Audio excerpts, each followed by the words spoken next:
ISIS warned the Liberal government all the way back in 2015 that returning ISIS fighters were a continuing and real threat to Canada. They warned that Canadian citizens were recruited by ISIS, quote, not because they needed more foot soldiers, but because they want to teach the Westerners to take the struggle into every neighborhood and subway back home. So ISIS specifically trained Canadian fighters to come back here and terrorize our community, and the Liberals knew about it for over 2 years. So why is the Prime Minister so focused on reintegration services and not putting these people in jail? The Honourable Prime Minister. Mr. Speaker, this government, like all governments, takes extremely seriously the safety of Canadians, and that's why everything we do is focused on keeping Canadians safe. And we know that a society that is safe is one in which we are using a broad range of tools to keep Canadians safe. Yes, we have enforcement, surveillance, and national security tools that we use to a significant degree, but we also have methods of de-emphasizing or de-programming people who want to harm our society, and that's the things we have to move. The Honourable Leader of the Opposition. Order. Mr. Speaker, it's this Prime Minister's that's de-emphasizing Canadian security, and Canadians are tired of it. It was Conservatives who amended the criminal code to make it an offence to leave Canada to fight for ISIS. It was Conservatives who were focused on giving our law enforcement new tools to prosecute ISIS fighters. This Prime Minister is using a broad spectrum that includes poetry and podcasts and all kinds of counselling and group hug sessions, Mr. Speaker. When will the Prime Minister take the security of Canadians seriously and look for ways to put these ISIS fighters in jail? Right, Honourable Prime Minister. Mr. Speaker, the Conservative Party learnt nothing from the last election and the lessons Canadians taught them. They ran an election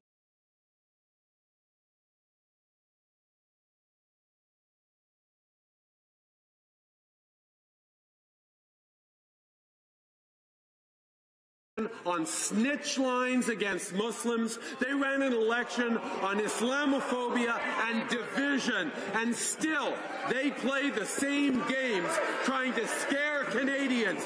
The fact is, we always focus on the security of Canadians, and we always will, and they play politics of fear, and Canadians reject that.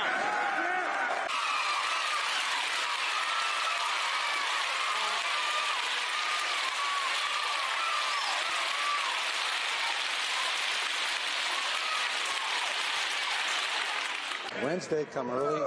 The Honourable Leader of the Opposition.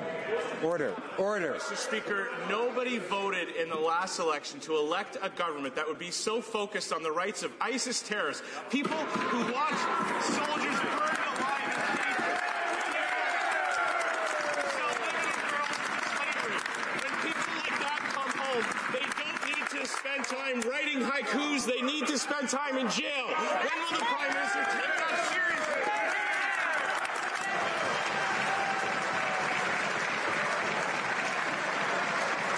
Right, Honourable Prime Minister. Order. Mr. Speaker. Order. The Honourable Member for St. Albert Edmonton and others on his side will come to order. Order. When it comes to the same level or anywhere near it, I'll say so. The Honourable Leader of the Opposition, the Honourable Prime Minister. Mr. Speaker, we can see that Stephen Harper's Conservative Party is alive and well.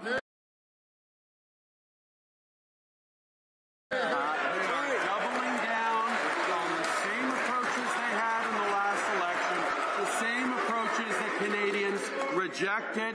I wish them luck. Mr. Speaker, he says he's investing in the middle class. Well, since when does the Prime Minister's family count as the middle class?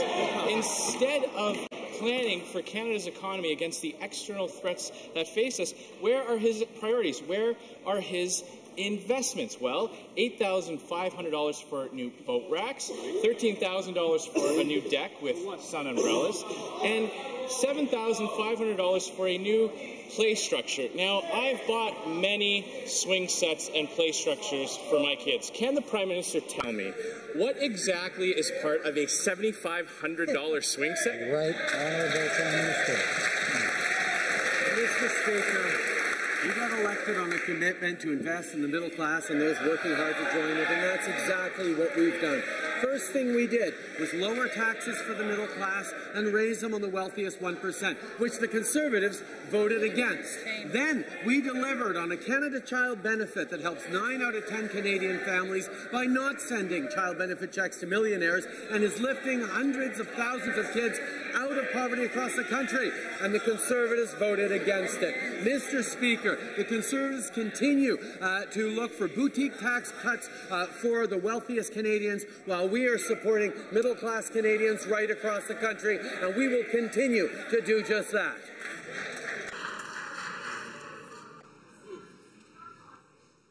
Allah. Order. The Honourable Leader of the Opposition has the floor. Mr. Speaker, the Prime Minister is writing checks from taxpayers' accounts to his own family to reimburse for personal costs. It doesn't end there. $28,000 to groom his cross-country ski trails, $5,000 for a new golf cart, and more than $4,000 to wire up his new sauna. But I have to come back to the swing sets. I've bought several for my family. I'm trying to imagine what goes into a $7,500 swing set. Can the Prime Minister tell me, is there a chairlift for the slide? Are the seats on the swing ergonomically designed? And will he finally reimburse taxpayers for that? Right Honourable Prime Minister.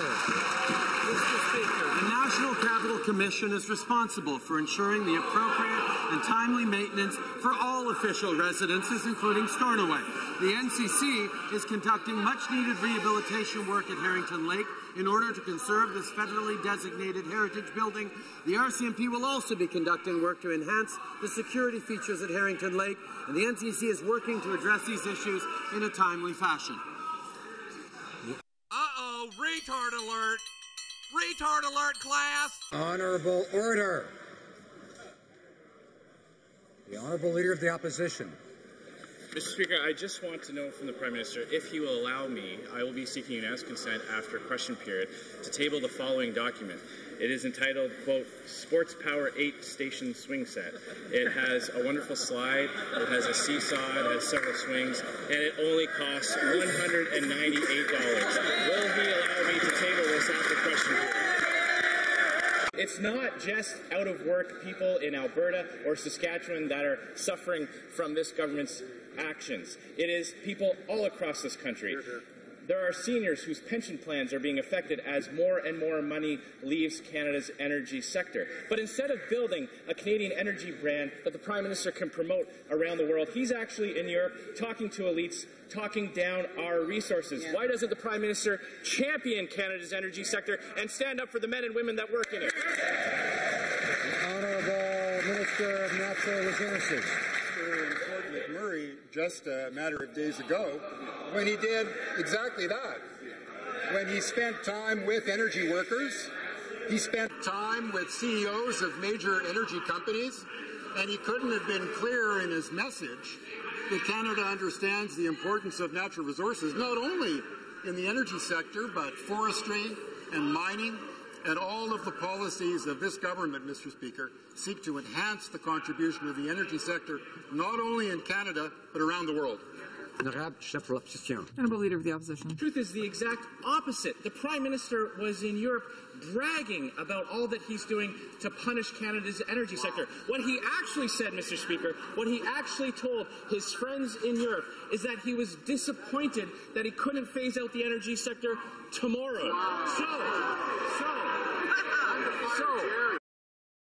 Can the Minister tell the House, if the Prime Minister is disappointed that he can't phase out the energy sector tomorrow, by what date will this Liberal government finally phase it out? Honourable Minister of Natural Resources. Mr. Speaker, it's too bad that the Leader of the Opposition showed no patience last Sunday. And he decided that he was going to speak to Canadians before the Premier of Alberta, before the Prime Minister of Canada, because he has extraordinary powers beyond the rest of us. He knew exactly what the Prime Minister was going to say because he had already written his message before the Prime Minister spoke. What did the Prime Minister say? That this government supports the Trans Mountain expansion while it invests historic amounts of money in the West Coast that all Canadians find so